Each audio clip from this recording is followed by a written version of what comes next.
आज हम गुड़गांव आए हुए हैं और डॉक्टर आशीष कुमार मित्तल जी से मिलते हैं और उनसे कुछ साइकेट्रिक बीमारियों के बारे में और उसके इलाज की प्रोसेस के बारे में जानकारी लेते हैं। सर, आप अथीना से कब कैसे जुड़े?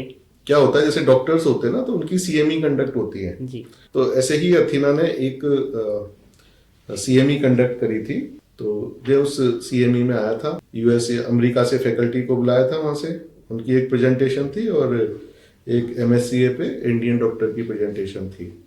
उस सीएमई के दौरान ही उन्होंने अथीना की फंक्शनिंग के बारे में बताया कि कैसे यहाँ पे पेशेंट की केयर की जाती है और कैसे ये लोग जो नई गाइडलाइंस हैं वो सारी फॉलो करते हैं यहाँ पर, कैसे ट्रीटमेंट प्लान बनाते हैं और कैसे इम्प्लीमेंट करते हैं। और स्किल्स का बहुत एम्फेसिस था यहाँ पर। और आज अब 2 साल होने वाले हैं and I am very happy है। जी, मैं ये जानना चाहता हूँ कि यहाँ पर किस प्रकार के पेशेंट्स आते हैं इलाज के लिए? सभी तरह के मरीज आते हैं हमारे पास, जिनको साइकेट्रिक इलनेस है और किसी भी तरह के एडिक्शन की प्रॉब्लम है। अगर ओपीडी की बात करें, अगर साइकेट्रिक इलनेस की बात करें, तो सबसे ज्यादा आते हैं एंजाइटी डिसऑर्डर के पेशेंट, जिसमें कि जनरलाइज एंजाइटी डिसऑर्डर है, ओसीडी है, फोबिया है, सोशल एंजाइटी है, इस तरह के पेशेंट आते हैं। फिर साइकोसिस के पेशेंट आते हैं जिनको सिजोफ्रेनिया है या मेनिया का एपिसोड है। बच्चों में कॉमनली लोग एडीएचडी के साथ आते हैं, मेंटल रिटार्डेशन के साथ आते हैं, किसी को लर्निंग डिफिकल्टीज हैं वो आते हैं। एल्डरली पॉपुलेशन की बात करें तो डिमेंशिया के काफी पेशेंट जिनको बिहेवियरल प्रॉब्लम है वो लोग काफी आते हैं हमारे पास। अल्कोहल के एडिक्शन, जैसे मिडिल एज मेल हो गए, उसमें एडिक्शन अल्कोहल का बहुत काफी कॉमन है, वो आते हैं। अर्ली एज जैसे 20 से 30 साल के युवा हैं, उसमें ड्रग्स के नशा बहुत कॉमन होता जा रहा है आजकल। टीनेजर्स की बात करें, जैसे कि 13 से 19 साल के बच्चों के बीच में, तो मारिजुआना का यूज काफी बढ़ रहा है और मारिजुआना की वजह से उनको कुछ बिहेवियरल प्रॉब्लम आती है। तो इस तरह के पेशेंट काफी आ रहे हैं। सर, आप इन पेशेंट एडमिशन के बारे में कुछ बता रहे थे। हाँ, इन पेशेंट की अगर हम बात करें तो जैसे जो ओपीडी में हमारे पास पेशेंट आए, तो उसमें से काफी लोगों को इन पेशेंट की जरूरत पड़ती है या एडमिट होकर इलाज कराने की जरूरत पड़ती है। ऐसे में कॉमन प्रॉब्लम है सीजोफ्रेनिया की या साइकोसिस की, कि जो लोग पेशेंट वायलेंट हो गए हैं या जिनको हेलुसिनेशन होती है या जिनको तरह तरह के भ्रम डेवलप हो गए, वो पेशेंटों को एडमिशन की जरूरत होती है। बहुत सीवियर डिप्रेशन के पेशेंट एडमिट होते हैं जो कि सुसाइडल हो गए हैं या फिर ड्रग ओवरडोज जो पेशेंट कर लेते हैं अपने डिप्रेशन की वजह से, वो हमारे यहाँ एडमिट होते हैं। दूसरे सीवियर ओसीडी के बहुत आते हैं, जगह जगह से परेशान होकर पेशेंट। और इसके अलावा एडिक्शन की बात करें तो सभी तरह के एडिक्शन के पेशेंट जो घर पे नहीं छोड़ पा रहे, मैक्सिमम केसेस में तो घर पे छोड़ना एडिक्शन बहुत डिफिकल्ट होता है मरीजों के लिए, क्योंकि वो कंट्रोल्ड एनवायरनमेंट नहीं होता घर पे। तो इसलिए एडिक्शन, सभी तरह के एडिक्शन के पेशेंट भी आते हैं। अच्छा, इन पेशेंट में प्रक्रिया क्या होती है इलाज की? अच्छा, जैसे मैंने आपको बताया कि पहले ओपीडी में पेशेंट आता है जी।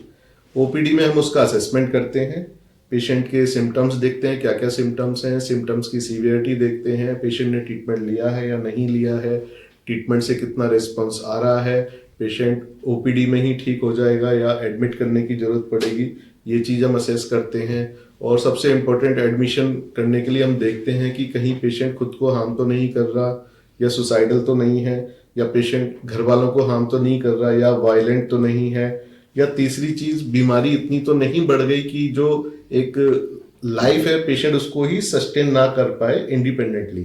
तो ये सारा असेसमेंट करने के बाद हम डिसाइड करते हैं कि पेशेंट को एडमिशन की जरूरत है या नहीं। तो इस तरह से हम लोग देखते हैं। फिर एडमिट करने के बाद फिर डिटेल असेसमेंट होता है पेशेंट का। पेशेंट से हिस्ट्री ली जाती है डिटेल में, घर वालों से हिस्ट्री ली जाती है। तो कुछ स्टैंडर्डाइज स्केल हैं जो कि पेशेंट की इलनेस की सीवियरिटी को असेस करने के लिए यूज किए जाते हैं। कुछ साइकोमेट्रिक असेसमेंट होते हैं पेशेंट की पर्सनैलिटी समझने के लिए। फिर पूरे असेसमेंट के बाद पेशेंट का ट्रीटमेंट प्लान बनाया जाता है कि क्या मेडिकल ट्रीटमेंट चलेगा, क्या साइकोलॉजिकल इंटरवेंशन चलेगी, और उस ट्रीटमेंट को हम यहाँ इम्प्लीमेंट करते हैं।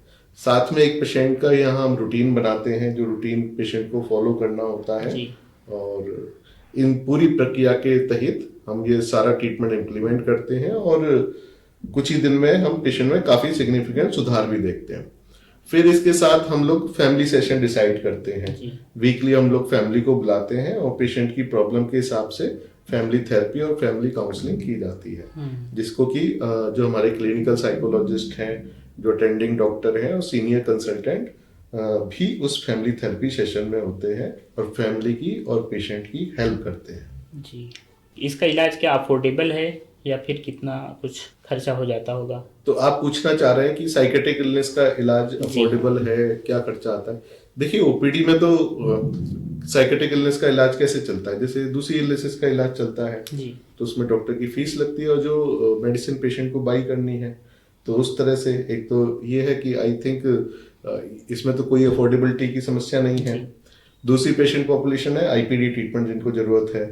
हाँ, तो आईपीडी में भी अगर मैं कंपेयर करूं मेडिकल इलनेस के कंपैरिजन में, तो ये साइकेट्रिक इलनेसेस का इलाज अफोर्डेबल है, क्योंकि अगर आप पूरा कंपैरिजन करोगे कि कोई 1 वीक के लिए कोई अगर मल्टी स्पेशलिटी कॉर्पोरेट हॉस्पिटल में कोई एडमिट अगर होता है मरीज, तो उसका हम जो बिल देखते हैं कि 1 लाख से ऊपर हो जाता है, जिस पेशेंट को ऑपरेशन की जरूरत नहीं है ऐसे मरीजों में।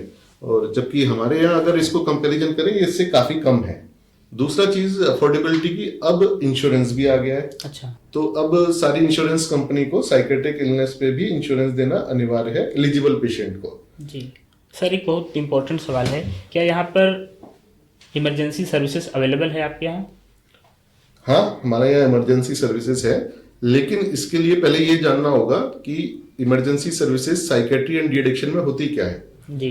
ठीक है, साइकेट्रिक इलनेस की बात करें तो इमरजेंसी का मतलब है कि पेशेंट बहुत ज्यादा वायलेंट है, अपने आप को नुकसान पहुंचा रहा है या दूसरे लोगों को नुकसान पहुंचा रहा है या बहुत तोड़ाफोड़ी कर रहा है, या पेशेंट सुसाइडल है। जी।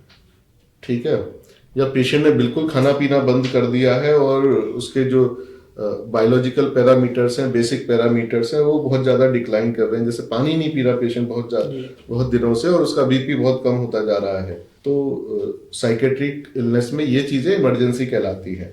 डी एडिक्शन में बात करें कि पेशेंट को बहुत ही एक्यूट विड्रॉल हो रहे हैं या पेशेंट इंटॉक्सिकेटेड है, जो ऐसा इंटॉक्सिकेशन जो लाइफ थ्रेटनिंग नहीं है, ऐसे इंटॉक्सिकेशन हम यहाँ पर डील करते हैं।